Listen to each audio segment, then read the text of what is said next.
Well, hey guys, welcome to Blackboard Biology. Now you may be wondering, well, if this is Blackboard Biology, why does my screen say ACT Prep Math? Well, I teach ACT Prep at school. I'm also a certified math teacher. And so for my ACT Prep students, I'm going to do a math sampling. And so today's is going to be from the 2020 practice test. It's a free practice test you can get from ACT. Your school can probably provide it for you. And we're going to do a sampling today, numbers 1 through 5, 20 through 25, and 50 through 53. So let's dive in. Beginning with number 1, it says Marcus's favorite casserole recipe requires 3 eggs and makes 6 servings. Marcus will modify the recipe by using 5 eggs and increasing all other ingredients in the recipe proportionally. What is the total number of servings the modified recipe will make? Well, this is just a good old proportion. And so what we're going to do is I'm going to set up this proportion here. If 3 eggs, now on the actual test, I would not take the time to write out eggs. But for here, I'll explain it this way. And we say it makes 6 servings. So what we want to figure out is what, if he increases it to 5 eggs, how many servings? What's the proportion there? Okay, so let's bump this up and we'll say that it equals 5 eggs divided by some number X of servings. Now again, I wouldn't write out all this. I would just put 3 over 6 equals 5 over X on my test. Now the way this is going to work is we are going to cross multiply here. So we're going to say 3 times X. So 3X equals 6 times 5, which would be 30. All right, and that's just quick in our head math there. Divide by 3 on both sides. X is going to be 10, and that is choice C. All right, number 1's out of the way. Now again, on the real thing, we would want to be moving a bit quicker than that because you have 60 questions to do in 60 minutes on the ACT math test. So you would want to move through that a bit quicker and get that done in way less than 1 minute. That way you could save some of that time for the tougher problems. So we're just going to roll right along. Number 2, the 35-member history club is meeting to choose a student government representative.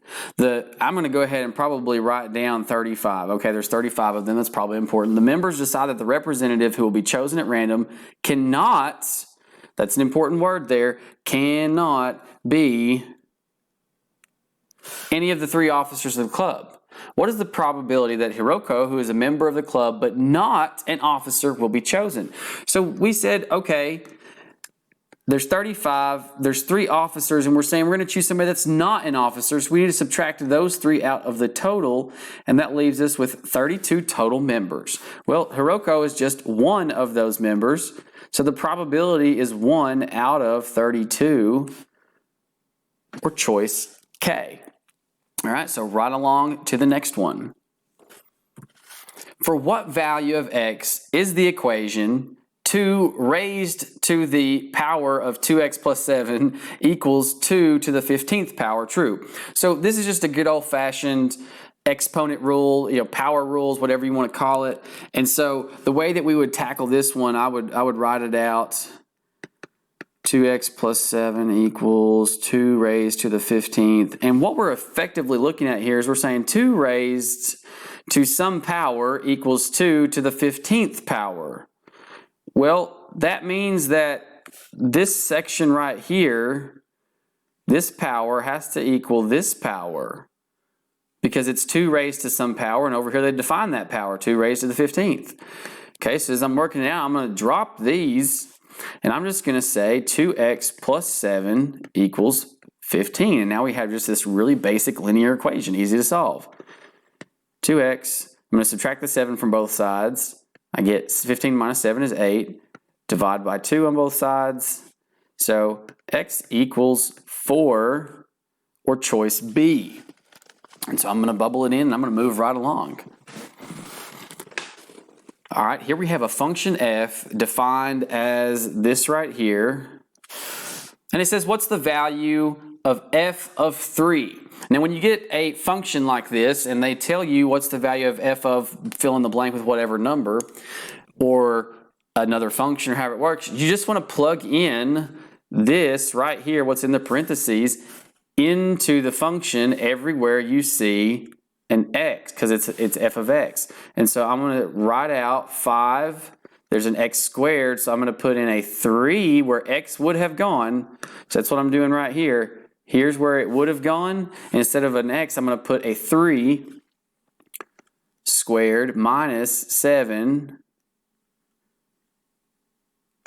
4, again, put in a 3 because that's what we're plugging in. So here's where an x would have gone, but instead we're going to put in this 3 down here.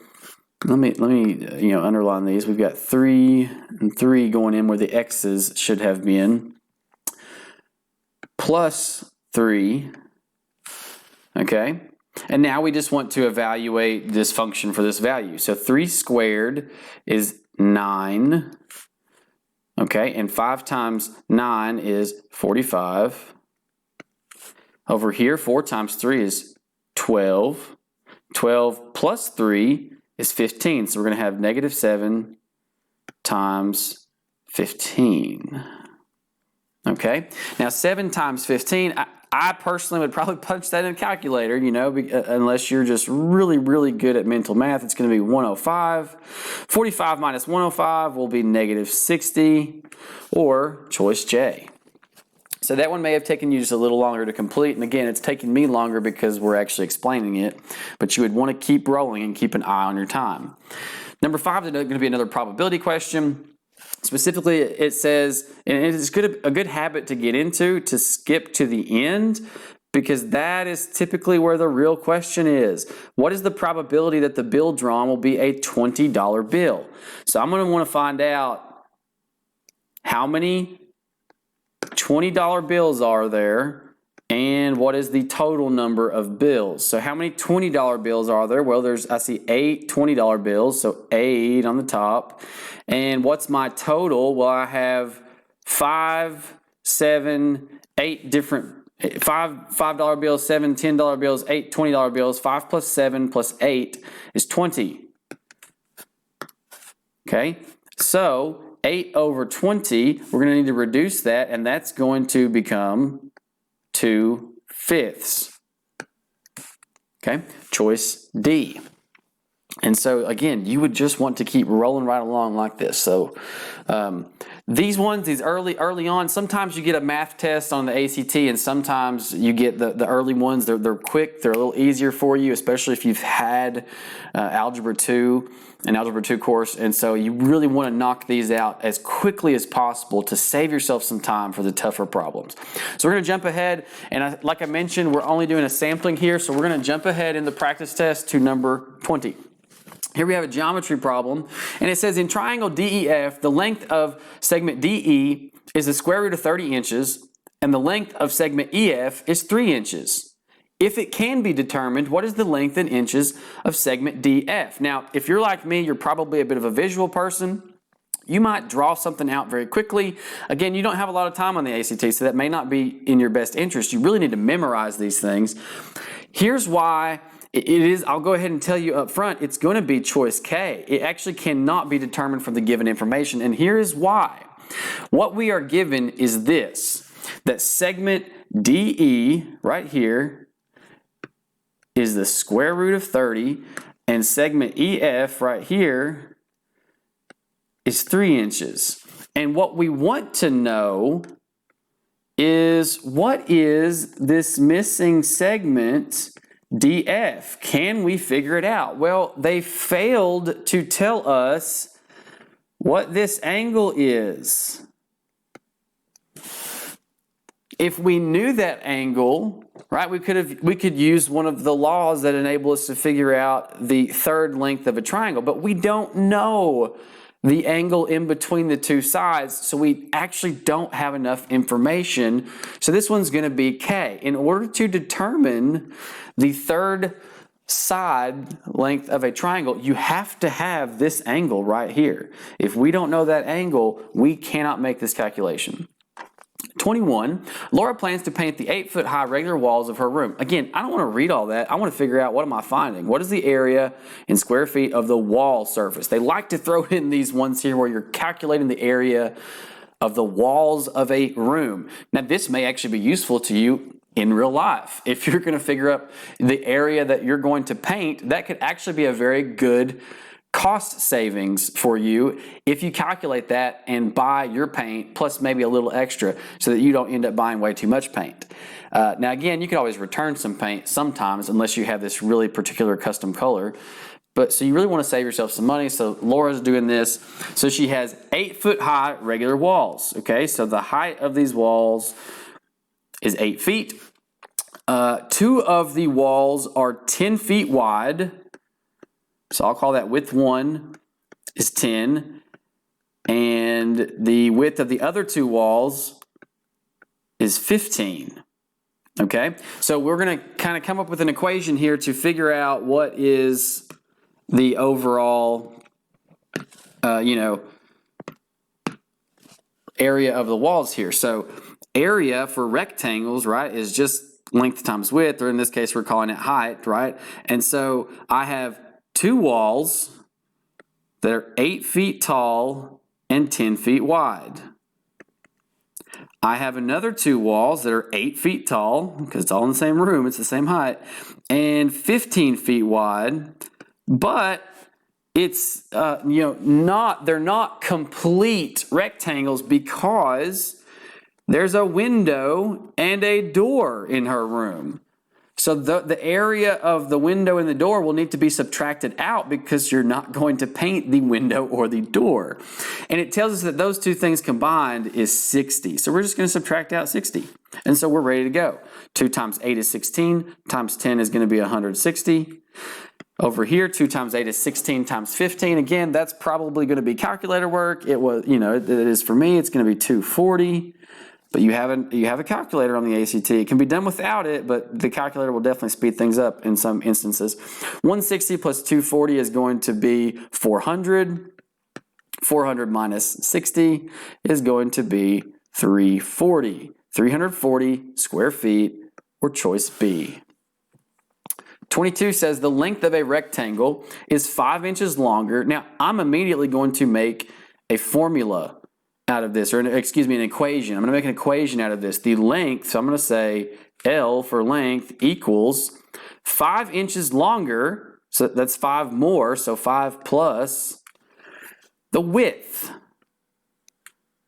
And it says the perimeter of the rectangle is 40 inches. Well, perimeter, let me switch colors. Perimeter is going to be 2 times the length plus the width, because it is a rectangle, right? So if this is our rectangle, we have 2 lengths to add in and 2 widths to add in. So 2 times L plus W. Okay, well the perimeter, it said, is 40 inches. So 40 equals 2 times the length plus width. Okay, so what I'm going to do now is I know what L equals, so I'm going to substitute. So I will have 40 equals 2 times 5 plus W for the length plus W. Okay, so now I have, and let me make this a little thinner here. There we go. Or I'll run out of space. 40 equals 5 plus W plus W. So that's going to be 5 plus 2W. All right, so then 40 equals 2 times 5 is 10. 2 times 2W would be 4W. Move the 10 over, so I've got 30 equals 4W. I'll divide by 4 on both sides, and I will get 7.5 for the width, or choice F. Now, again, and you can see, which my pen was just too big a width there, so I ran out of space, but on the ACT, it doesn't have to be pretty. Scribble it in there as fast as you can, however you can, to get the answer as quick as you can, and just roll on. 23, 8% of 60 is 1/5 of what number? Now that sounds a little confusing at first, but again, it's just a proportion. So 8% is going to be 0.08 of 60 is, or equals, right, 1/5 of what number? Well, I don't know that number, so let's call it x. And 1/5 would be dividing by 5. Or, alternatively, I could have said that 1/5 is 0.2 of x. Right, because 1/5 is 20%, or as a decimal, 0.2. So that's probably the way that I personally might do it. But again, the other way it works just fine. You can divide x by 5 and then cross multiply and go with it. So this is, again, just to be very quick, probably calculator work. And so that would come out to be 4.8. I'll divide by 0.2 on both sides.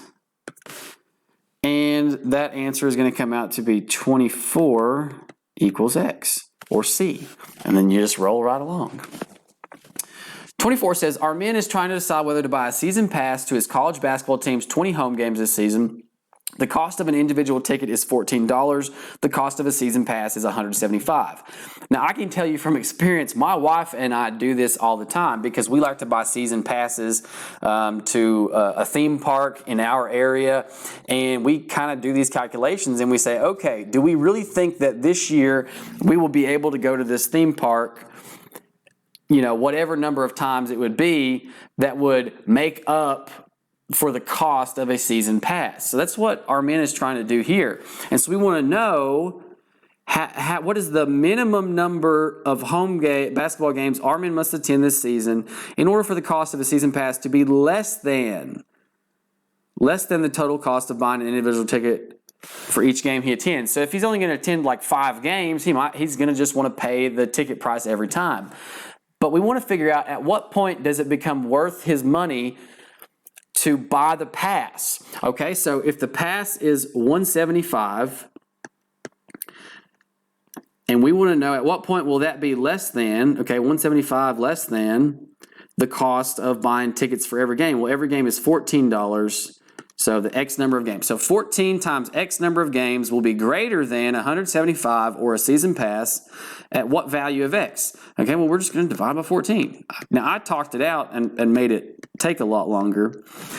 You would end up with 12.5. Now, they don't charge admission for half a game, so we're going to round this up, right, to the next whole number because that's just logic, right?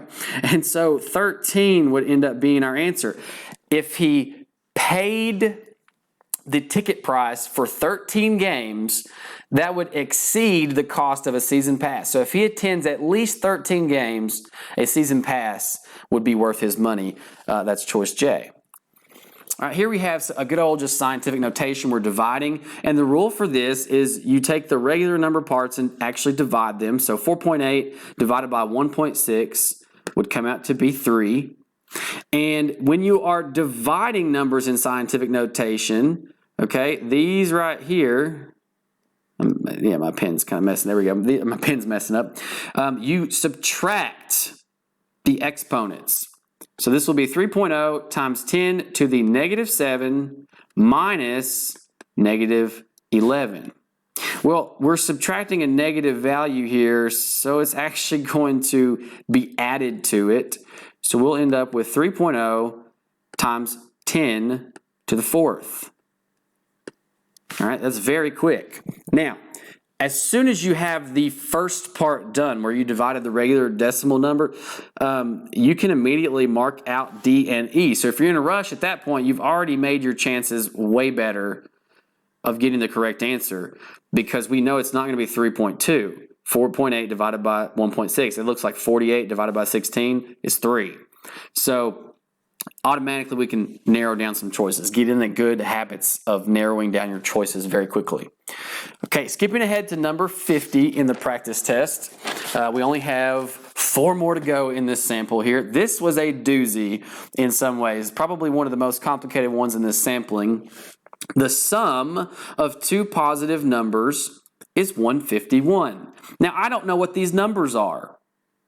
I just know it's 2 positive numbers, so I'm just going to call them X and y. When I add them, the sum, right, when I add them, they add up to 151.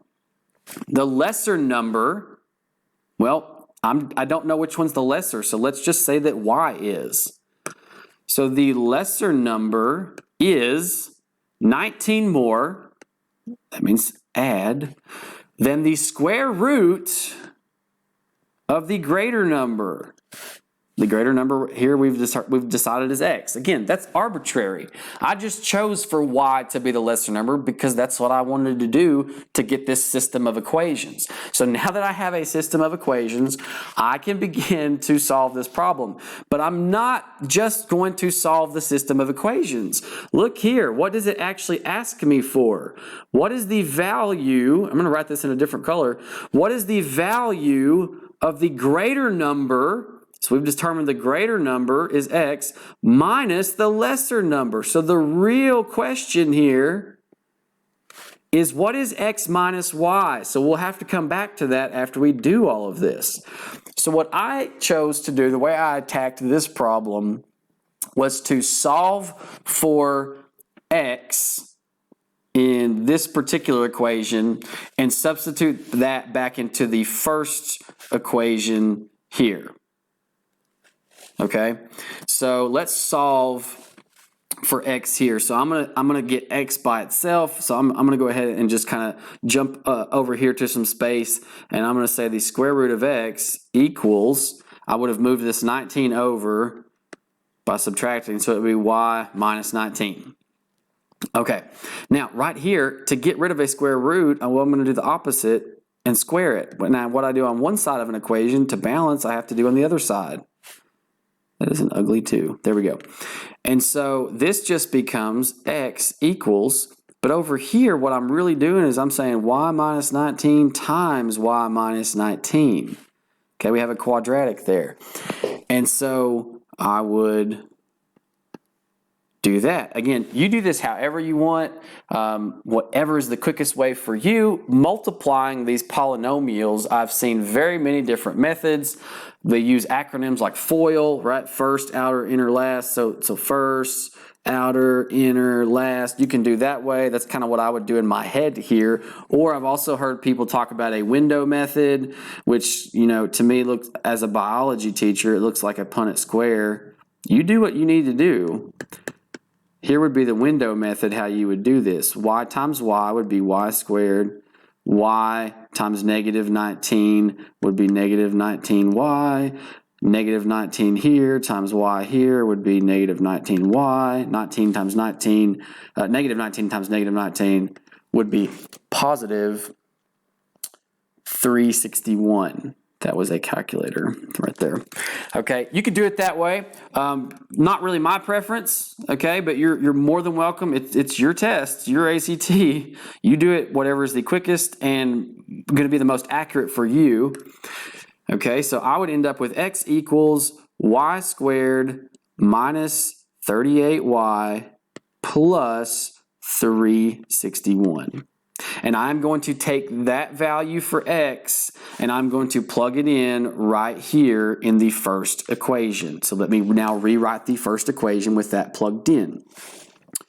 So I will have y squared minus 38y plus 361. All of that, again, is this x right here.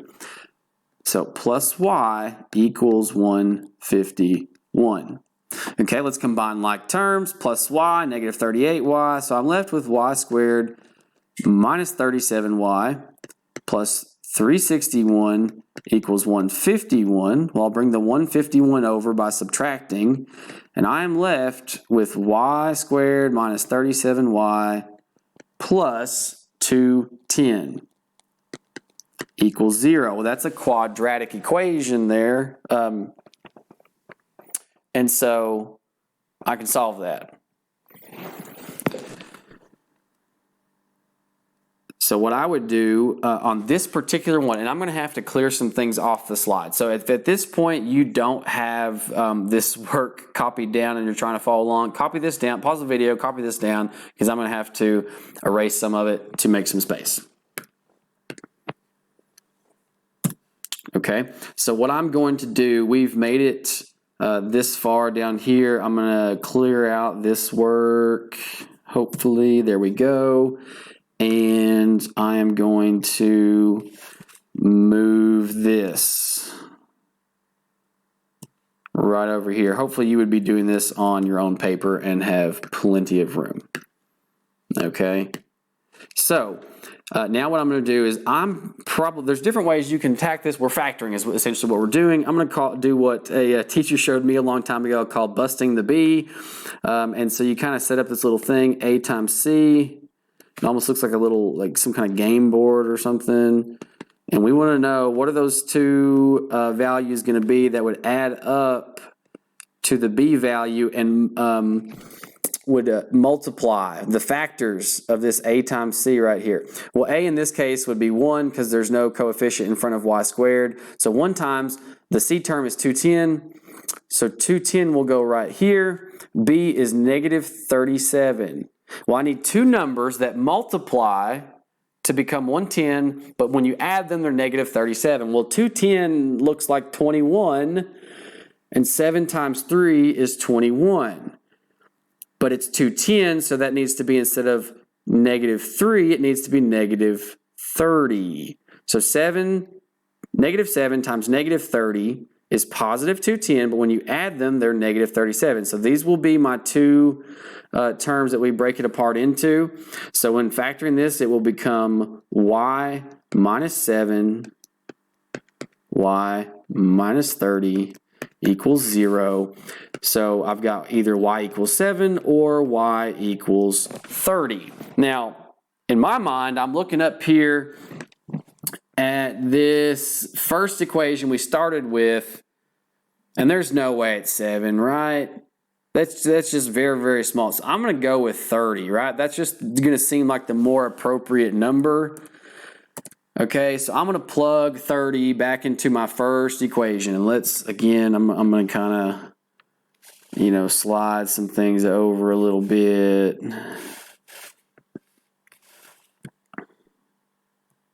To create some space.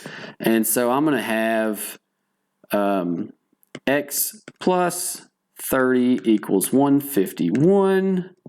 So x equals 121. Now, I'm not done. So yes, I know what x and y are. I know that y is 30 and x is 121, but I'm not finished because the original question was what is x minus y?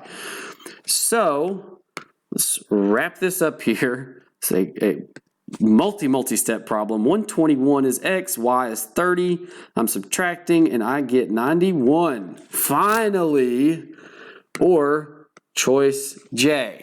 Now, if you're towards the end of the test and you're running out of time, this is going to be one that you guess on, okay?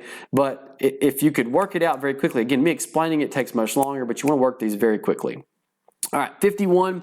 Here we've got one that wants us to find the mean, right? The average here of this list of numbers, and they're so kind, and they actually list them in order, and they give us this information. It has a median of 25. Well, this is an even number of terms here, so the median is actually going to be the average of the middle two terms. Well, I don't know what this term is, but if I know that the median is 25, well, if this is 30 and the median is 25, well, x has to be 20. So if I'm filling this in, I'm going to have 41, 35, 30, and I know that x is going to be 20. And I did that using the median. And then it tells me that the mode of the list of numbers is 15. Well, the mode is the number that occurs the most in this set of numbers. Well, if it's 15, all of these numbers each only occur once. So if 15 is going to be the most common, well, y has to be 15 as well. So now I have all the numbers in my set here, and so I'm just going to add them, right? I'm going to find the average. 41 plus 35 plus 30 plus 20 plus 15 plus 15. Now again, that's going to be calculator work most likely. I added it up on a calculator and it's 156. And there were 6 of them. So to find the average, add the total and divide by how many terms there are in this list of numbers. There are 6. So of course that comes out to be 26. Or choice C. Rolling right on. I'm going to wrap this video up. Here we had another system of equations, and it wants to know. Now, we're actually not going to solve the system of equations. That's like our first instinct when we see system of equations is, oh, I'm going to have to solve it. But again, read what the question asks. For which of the following will there be more than one xy solution with real number coordinates for the system? So we have a quadratic function here, and as I look at the answers, you need to learn this well in your Algebra 2 class, okay? These are discriminants. So if you've ever seen the quadratic formula, the quadratic formula is negative b plus or minus the square root, right, of b squared minus 4ac all over 2a. Well, this part right here, this radical, that's b squared minus 4ac, that is known as the discriminant. And it can tell you how many real solutions that there are going to be. And so what they've done is they've given us these choices of discriminants. Now, if the discriminant is positive or greater than 0, you will have 2 real solutions, 2 unique real solutions. If the discriminant equals 0, you will have 1 solution that repeats. If it's less than 0, you will have 2 non-real solutions. So I notice here, these 3 choices, H, J, and K, all are less than 0. And it asks me for more than 1 solution with real number coordinates. So those are off the table. So I have it down already to F and G. Okay, so let's figure out what it's going to be. Again, I'm trying to erase here. There we go. So let's figure out what it's going to be actually now. So the discriminant in this case, what we would end up with, they've got r squared plus 4st or s squared minus 4rt. Well, how do we choose between the two? Well, we're going to sort of start to solve this. So what I'm going to do is I'm going to take this x squared and plug it in for y right here because y equals x squared. So I'm going to have rx plus s x squared equals t because, again, none of these discriminants have y in them. Okay, so I'm going to get rid of the y by substitution. So what I want to do is I'm going to see if I can make it look like this probably then because, oh, look at that. It's probably going to come out to be F, I'm going to guess, is my guess here. But let's try to do this.